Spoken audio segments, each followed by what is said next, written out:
From the American Academy of Pediatrics. When a baby is born, the umbilical cord and placenta contain 1/3 as much blood as their body. A new clinical report from the AAP examines the emerging practice of postnatal cord blood sampling. This is just another added layer of keeping the baby's blood volume stable and using the placenta and cord after delayed cord clamping to get additional blood without having to remove it from the baby. Plus, we'll discuss disparities in preventive care for children from English and non-English speaking households. Every child deserves to be heard, understood, and supported, no matter what language they speak, and that's our job as a pediatrician to do. These stories and more on Pediatrics on Call, the podcast on children's health from the AAP. I'm Dr. David Hill. And I'm Dr. Joanna Parga-Belinkie. This podcast is for everyone in the medical community, keeping our children healthy and safe. It's a show by pediatricians for pediatricians. But anyone who cares about kids will get a lot out of it as well. Let's start today's episode with a discussion on postnatal cord blood sampling.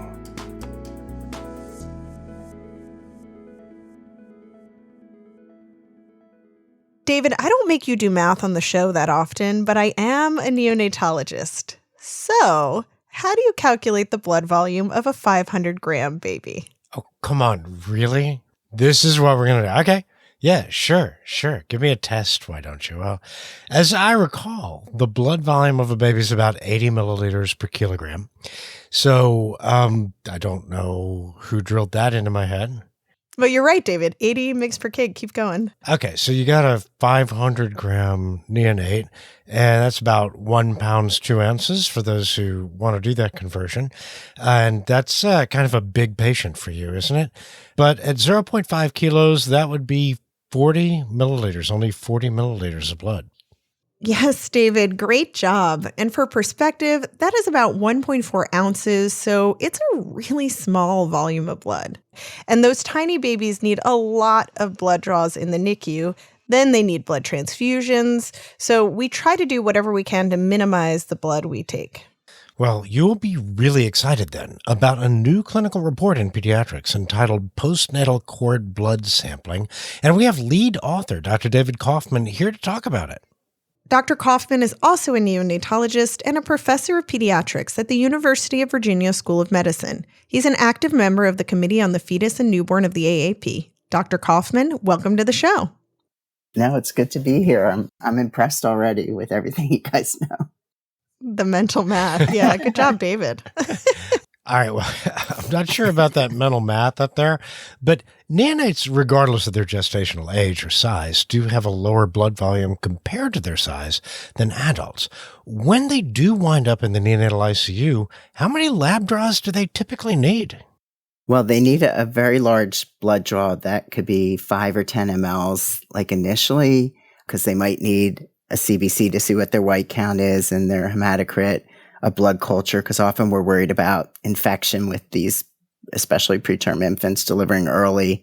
They might need a type and screen in case we need to give them a blood transfusion that first week or even those first hours. And other things are becoming more common, like genetic studies, which could be another couple mLs. And then through the first 3 days of life, we're monitoring a lot of things very closely, like their sodium changes a lot. So it could be every 4 to 6 hours even with the smallest kids. And I mentioned earlier that we're always trying to think about ways to minimize all of these blood draws, and especially in these very tiny patients. So what do you think about using the cord blood for sampling? Is this something that we can realistically do? Yeah. I mean, we often do delayed cord clamping first, and there's still a significant amount of blood, 5 or 10 mLs for like this 500 grammer, much more for bigger kids that can still be used for those admission labs. And so would you have to forego delayed cord clamping if you were trying to collect all these labs? No. I mean, optimally, you want to do both, and you definitely want to do delayed cord clamping, unless there's some contraindication, such as abruption or something like that, because that helps stabilize kids significantly, helps prevent intracranial hemorrhage, and is really important. And this is just another added layer of keeping the baby's blood volume stable and using the placenta and cord after delayed cord clamping to get additional blood without having to remove it from the baby. That helps with the care. So you mentioned that you actually can send a blood culture from the cord, which I find really interesting because I'm curious, if you send it from the cord, is it better than sending it directly from the baby? It sounds like you can get more volume, but how much can you really trust the results? No, this is a great question. And I think for the last 2 decades, people have gone back and forth if cord blood is the best sample because like any blood culture, there can be contaminants. So I think one big point of our report is really just like any other blood culture, you want to have a good collection procedure where you're cleaning and sterilizing the site. It's going to be drawn, it's like one or two sticks at most, the same site, not touching it, getting a good volume, up to 4 cc's for these pediatric blood cultures, then, changing the needle or using a transfer device, wiping the top of the blood culture bottle, which we know that's not sterile. Like all those steps are so critical to having, adequate blood cultures with no contamination or decreasing that risk, close to zero as possible. All right, so I'm really excited to know with cord blood, what sorts of studies are going to be valid? For example, say I want a blood type. How do I know that what I'm getting back is from the baby and not from the birth parent? No, this is a good question. This actually we've been doing for decades. The obstetrician is often, because we're worried about hyperbilirubinemia and blood group incompatibility with mom and baby, RH incompatibility, mom and baby. So for decades, we've been using cord blood without even thinking about it. Often the obstetrician or the delivery team's getting that blood. And we know the physiology of the placenta. This is all the baby's blood that's circulating on this side through the cord, through this side of the placenta and back to the baby. It's the same blood transversing every few seconds between both circuits. Aside from type and RH, which I guess we already do, what else can I get?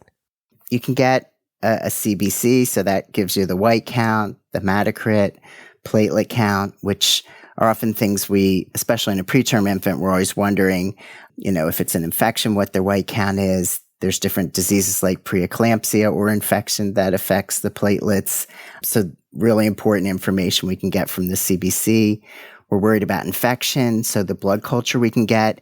And what's great about the cord blood with blood culture is when we draw a culture from the baby, because of sensitivity to their blood volume, we usually just draw 1 ml. But with the cord, since we have more blood and it's not, taking away from the baby, we can actually draw a larger volume blood culture for these pediatric blood cultures, often up to 4 mLs, which improves the sensitivity and detection of pathogens for those kids. And earlier you had mentioned genetic testing. What sorts of genetic tests can you send from the cord blood? Yeah, so it's not every infant we're worried about, but certainly infants with, congenital anomalies, maybe during the pregnancy, there might have been some analysis, and either we want to confirm it when the baby's born, or we're waiting for the baby to be born to send the genetic testing. So there's a lot of new genetic testings available. So whether it's, chromosomal analysis or looking at, the whole genome, those types of tests can be collected around delivery, discussed with the genetics team, and decide what needs to be sent. All right, I'm getting really excited because I do a lot of newborn work, and sometimes getting those sticks can be really difficult. How do you implement a protocol in a community hospital like the one where I work to start doing this? Well, as you know, in every hospital, and especially people who take care of babies, and you're working as teams. So I know just finding the right group of the team that can do this. Often it's good to have a separate team that's focused on the baby and the delivery, and other people of the team can focus on getting the blood from the cord and placenta after delivery. So I think just like everything we do in preventing CLABSIs, we form a team, we make a little protocol, how to do it, what supplies we need, and just have a kit and those things organized. So, whether it's a planned delivery and we know a lot about, we have a lot of time to know it's going to happen, or it's an emergency and it happens, we have the kit, someone's taking care of the baby, someone's taking care of the mom.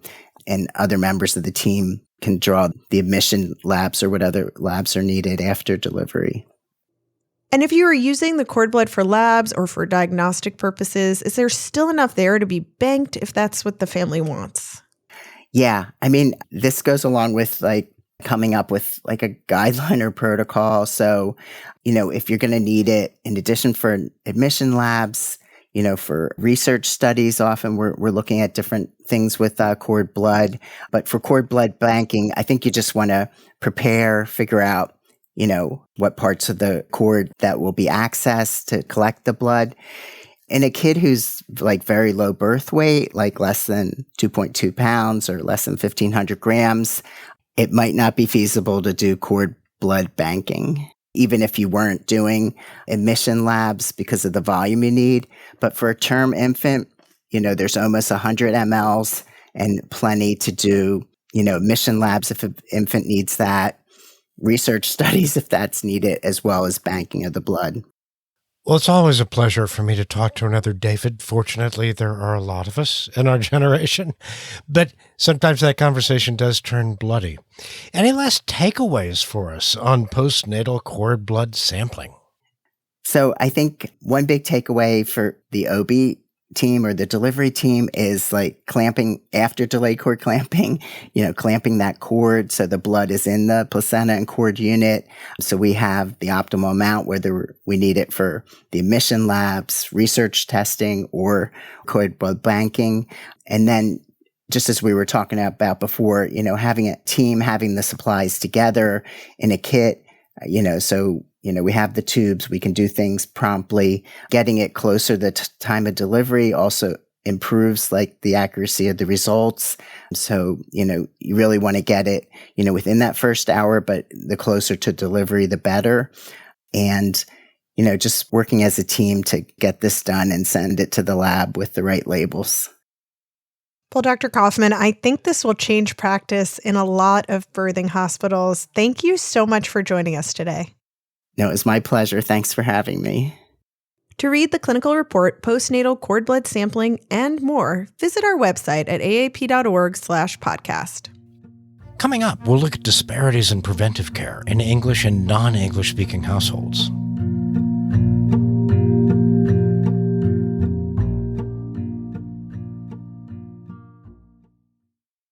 David, I know you've been working on learning Haitian Creole. How's that going for you? It's going great. Our hospital now employs a Haitian Creole translator, and she's been pushing me to communicate as much as I can with our families before she steps in to help. I only wish we had something similar for our other non-English, non-Spanish-speaking families. Just this month, I've encountered Yemeni Arabic, Amharic, Mam, and Asante Twi. I know at CHOP we lean heavily on our translation services, but I don't know if I can even list all the languages I've heard in the last month. And even with translators, I wonder what we're missing in our communication with families. Well, we might get some insight from our next guest, Dr. Prabi Rajbhandari. She directs the Pediatric Hospital Medicine Fellowship at Akron Children's and serves as Associate Professor of Pediatrics at Northeast Ohio Medical University. And in addition to English, she speaks Hindi and Nepali. She is also first author on a new paper in Pediatrics, Disparities in Preventive Care for Children from English and Non-English Speaking Households. Prabi, welcome to the show. Thank you for having me. I really appreciate the invite, and it's great to be here. Well, we are thrilled you are here. And Prabi, can you start by giving us a sense of how many families in the U.S. speak languages other than English? Yeah, sure. So if we look at the U.S. Census Bureau's American Community Survey, approximately 23% of people in the United States speak a language other than English. So that equates to roughly around 70 million people. That's around 1 in 5 people speak a language other than English. Majority of them are Spanish speakers, so around approximately 60% of them speak Spanish, and the rest speak non-English, non-Spanish language. And the funny thing is there is around 350 languages that are spoken in the United States. So like you were saying, Joanna, a lot of languages that we can keep track of that are spoken right here in the United States. And what do we know about the barriers children in these families face when it comes to accessing healthcare? So there's a lot of that. And when we start, right, the first is just like you said, access, right? So how do you get access? There have been tons of studies done that have shown that insurance is one big thing. How do you even navigate to filling out the insurance forms if they are not in the right language? Once you figure that out, transportation, if you're in different places, how do you get to a medical system appropriately? And then it comes to communication and the quality of the healthcare. Lots of studies have been done that shows that non-English speaking patients do receive lower quality of care compared to English speaking. And that goes into various aspects, from a longer length of stay, more medical errors, misdiagnosis, inappropriate medication, loss to follow up. So there is a whole barrage of things that we can talk about when it comes to the quality and access of care for these patients and families. I've noticed huge improvements in language services in the hospitals where I work just in the last several years, in part due to the wide availability of video chats. Are there other factors behind this trend? So video remote interpreting services has really changed the landscape for kids and patients and families who speak a different language. So this came back around 2000, and with all the focus that was poured into language access and health equity over the last 20 years, the VRI, video remote interpreting, really took off. And what's interesting is it really is helpful because you have access to a certified medical interpreter in many different languages. You don't necessarily need an in-person interpreter who's running to get into the patient's room there when you need them. So it's really changed the landscape of how language services has evolved, especially with the COVID era and everything. This really took off, and it's really helpful. What I want to focus, though, is we have to be careful, because even though video remote interpreting services is better than audio interpreter services that we had before, it does not necessarily replace the in-person interpreter, because there are certain nuances that only an in-person interpretation can bring. There's a lot of body language, unspoken things that happens in your communication, where you're picking up cultural issues that can still be missed when you're even using a video remote interpreter. So yes, it's changed the landscape. It's gotten better. The quality has gotten better. The timeliness of getting an interpreter services are getting better. But it does not replace an in-person interpreter. Plus, it still does have issues. Sometimes we face connectivity issues. We're not having a great quality interpreting services. The internet goes on and off, and we're kind of going back and forth. So it's not without its problem, but it definitely has improved the timeliness and the amount of languages that we can use just with the VRI currently. And you mentioned connectivity issues. Sometimes I think all of us at some point have gotten desperate and pulled out our phones and used an artificial intelligence translator. Where does AI translation fit in this picture going forward? So I hope in future AI is going to be really helpful. Right now, we're not there yet. I know there are a lot of people who are working in the space to create something with AI that we can use. But right now, it still needs to be validated. And because healthcare is a sensitive topic, this is an area where we cannot make mistakes in communications. So a lot of validity needs to happen. And I know people are working on it. So I hope that's where we lead on to future where we can use AI. But right now, I don't think we're there yet without validation to say it's okay to use AI. Because if you're not speaking the language, you don't know if what you're saying is correct or not. And as you guys may all know, with AI, somebody still has to verify that the information is accurate. So I think that's where future is heading, and that's a technology that we can use in future. But right now, I don't think we're there yet. And for the study that you did, you were really looking at preventative care utilization and language spoken at home. What were you and your research team hoping to learn when you set out with this idea? So we already knew that kids who are from non-English speaking household have disparities. That wasn't new to us. We already knew it. There have been studies using the same survey done before, which kind of said that there are disparities. What we were really hoping was with the amount of effort, the policy change, the initiatives that has all happened in the last 20 years, we were hoping that that gap of disparity actually narrowed. And unfortunately, that's not what we found. Yes, there have been improvements in the preventive visits, but when you look at the gap between English and non-English speaking, that gap really did not narrow much as we hoped to. So that kind of just speaks to a lot of work that still needs to be done in the area to reduce this gap that exists between English and non-English speaking families. So in order to answer your questions, where did you look? Was there a centralized database that you could access? So for our survey, we looked and we used the NSCH database, so National Survey of Children's Health, which is a huge source of rich data about kids across the country. It is done annually. The survey started back in 2003, and every year the survey is done. And it looks at different parts of children's life, from their physical health to their mental health to how easy it is for them to get quality healthcare. It also considers the family, neighborhood, school, social environment. So it's really a robust database that we can use to see what's the landscape happening throughout the country for non-English speaking patients and families.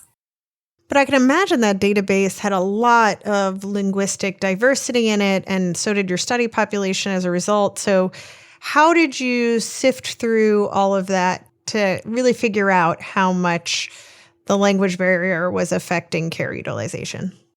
Yeah, so with the NSCH database, the way they captured the database is the survey is actually built in multiple different languages. So like you said, a lot of linguistic diversity, not all 350 languages, but of course they're lesser than that.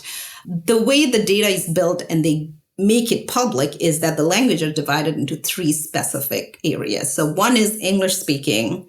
The second one is Spanish speaking, because Spanish is the second most common language spoken.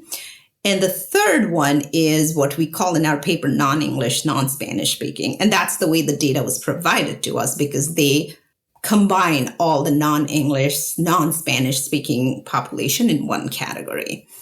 And while it's useful for research purposes, what's important to realize is that may be many different languages that are mixed together in this one bundle.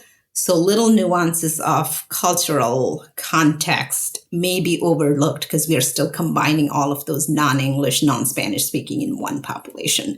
So while we would have loved to go into specific languages and say what's difference in this language versus this language, it was just simply not possible because that's how the data was made available. I just hope in future we kind of have that nuances that we can piece out in each language to say, okay, how is this culture and language different in healthcare uses compared to this? Unfortunately, we just don't have that information currently. And when you analyzed your data, what did it show when it came to preventive care? So compared to previously, we did see that the preventive care has increased. However, both Spanish-speaking and non-English, non-Spanish-speaking patient populations still had lower rates of preventive care. They also had lower rates of medical home usage compared to English-speaking patient population. So kind of the same disparities that we saw before: less preventive care, less dental care, and less use of medical homes compared to English-speaking patients and families. And did those disparities translate into emergency department visits and hospitalizations? No. So when we kind of tried to look at if it was really different, when we looked at the ED visits and hospitalizations and took like multiple variables, we didn't really see that differences when it came to that. And do you have thoughts about how we as pediatricians can better serve non-English speaking families? Yes. And there is a lot that we can do as pediatricians. And I don't think there is one single thing or one magic wand that can be done and all the problems are going to be fixed. I think there's going to be a lot of multi-layered approaches that needs to happen. I think the first to start is from saying that we have to use a certified medical interpreter for all of these patients and families who say that we prefer to speak in a different language. So that's a non-negotiable that cannot be compromised by anything. Like you cannot use a patient or you cannot use somebody else who's non-certified to talk to them. So that's the foundation of communication when you're talking with them. So we start with that. Following that, we need to be able to make sure that as pediatricians, we are using health literate communication strategies, right? Things like talking in simple languages, not using medical jargons, making sure we use techniques like teach back to ensure that patients and families are understanding.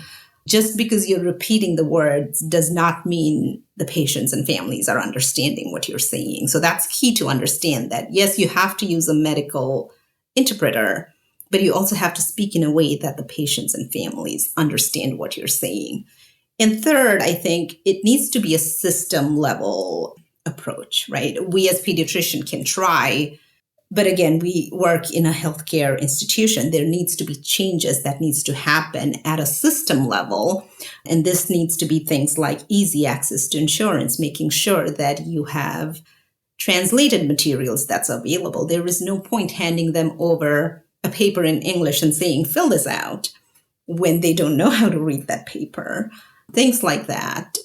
Fourth is training, right? Cultural training in understanding what it means to be culturally sensitive to people who speak a different language, who wear different clothes, who eat different food.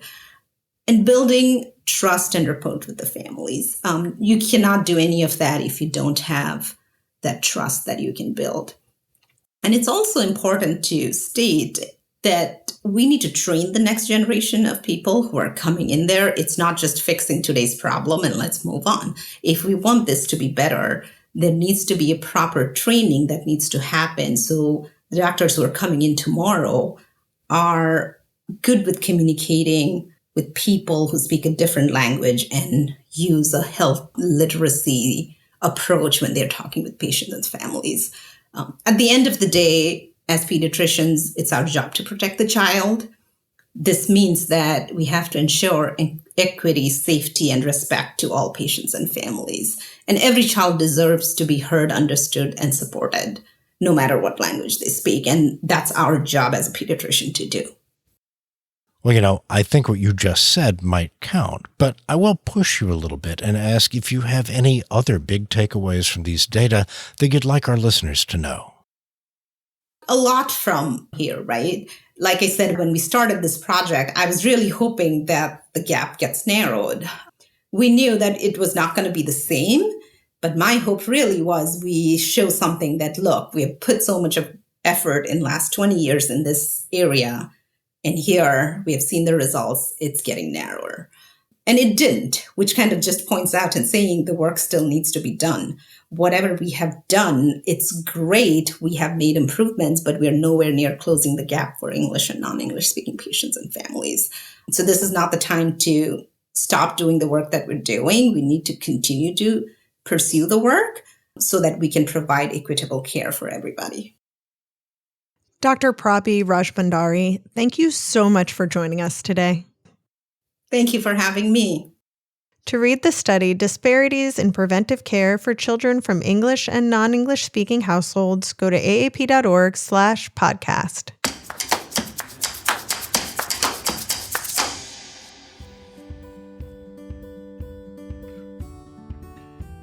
At the end of every episode, we like to leave you with something positive or enlightening. We call this segment Say Ah. David, what's your Say Ah this week?